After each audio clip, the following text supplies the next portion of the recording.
YCP ప్రభుత్వ హయాంలో తిరుమలకు సరఫరా చేసిన కల్తీ నెయ్యి వ్యవహారంలో సంచలన విషయాలు వెలుగులోకి వచ్చాయి.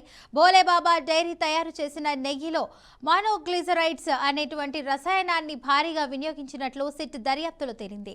ఈ రసాయనాన్ని ఢిల్లీకి చెందిన రఘుబీర్ శరణ్ ఓవర్సీస్ సంస్థ కొరియా నుంచి దిగుమతి చేసుకుని సుగంధ్ ఆయిల్ కంపెనీ ద్వారా భోలేబాబా డైరీకి సరఫరా చేస్తున్నట్లు అధికారులు గుర్తించారు.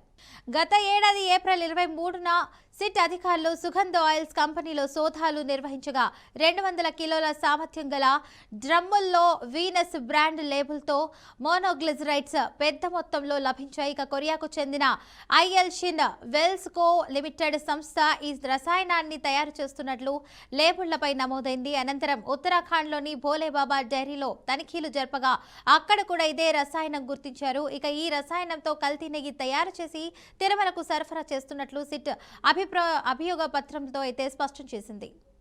రైట్, ఇక ఇదే అంశానికి సంబంధించి పూర్తి సమాచారాన్ని మా బీఆర్కే ప్రతినిధి సుధీర్ అయితే అందిస్తారు. సుధీర్, చెప్పండి, దీనికి సంబంధించిన అప్డేట్స్ ఏంటి?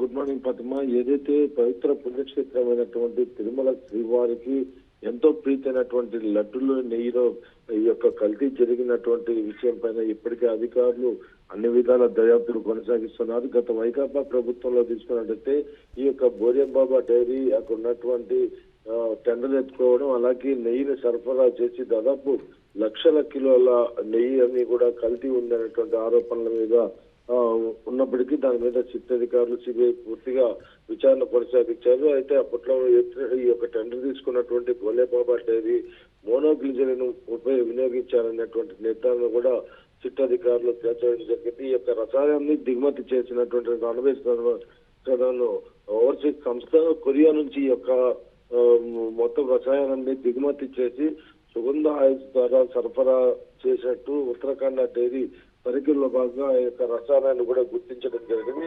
సోదరులో భాగంగా రసాయనం స్వాధీనం చేసుకుని అలాగే అభియోగ పత్రాలు కూడా కీలకమైనటువంటి అంశాలు కూడా వెల్లడించడం జరిగింది. అయితే ఇప్పటి వరకు కూడా కల్తీ లేదనేటువంటి వాదనలో కొన్ని పార్టీలు వాదిస్తున్నప్పటికీ ప్రస్తుతం దీని మీద పూర్తి విచారణ, సమగ్రమైనటువంటి విచారణ చేపట్టాలని సిట్ అధికారులు నిర్ణయించిన ఈ యొక్క నాణ్యత పూర్తిగా, ఎందుకంటే గతంలో లడ్డు అనేది ఒక నెయ్యి సువాసన అనేది మొత్తం తిరుమల క్షేత్రం అంతా కూడా చుట్టుపక్కల పరిసర ప్రాంతాల్లో వచ్చేటువంటి పరిస్థితి ఉంది.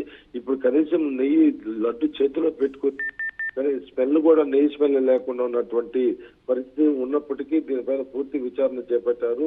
ఇక్కడే కాకుండా శ్రీశైలం, విజయవాడలో కూడా ఇటువంటి పరిస్థితులు జరిగాయని కూడా తెలుస్తుంది. మొత్తం మీద ఈ రోజు దీంట్లో ఈ యొక్క మోనోగ్లిజరైన్ వినియోగించాలనేటువంటి పరిస్థితి నిర్ధారణ అయింది. దీన్ని భోలేబాబా డైరీ దిగుమతి చేసుకుని కొరియా నుంచి తెప్పించి దిగుమతి చేసి కొన్ని లక్షల కిలోల నెయ్యిని తిరుమలకు చేర్చడము. దీంట్లో ఎవరైతే ఇప్పటి వరకు ఇక్కడ వస్తున్నటువంటి నిత్యావసర వస్తువులు ఇవన్నీ కూడా దీనికి సంబంధించినటువంటి అధికారిని అదుపులో తీసుకోవడం, అలాగే అప్పట్లో ఉన్నటువంటి చైర్మన్ వైవి సుబ్బారెడ్డిని విచారించారు. అలాగే వాళ్ళ పిఏ అయినటువంటి చిన్నప్ప అతను కూడా విచారించిన తర్వాత కొన్ని కీలకమైనటువంటి విషయాలన్నీ కూడా వెలుగులోకి రావడంతో వాళ్ళ ద్వారా వచ్చినటువంటి సమాచారం మేరకు విచారణలో భాగంగా ఈ యొక్క భోలేబాబా డైరీ ఎక్కడి నుంచి తెప్పించారు, ఈ యొక్క రసాయనాన్ని అనేటువంటి నేపథ్యంలో మొత్తం కూడా వెలుగులోకి తీసి ఈ రోజు అభియోగ పత్రాలను కూడా కీలకమైన అంశాలను కూడా సిట్ అధికారులు వెల్లడించారు. Padma. Right, thank you Sudheer for the update.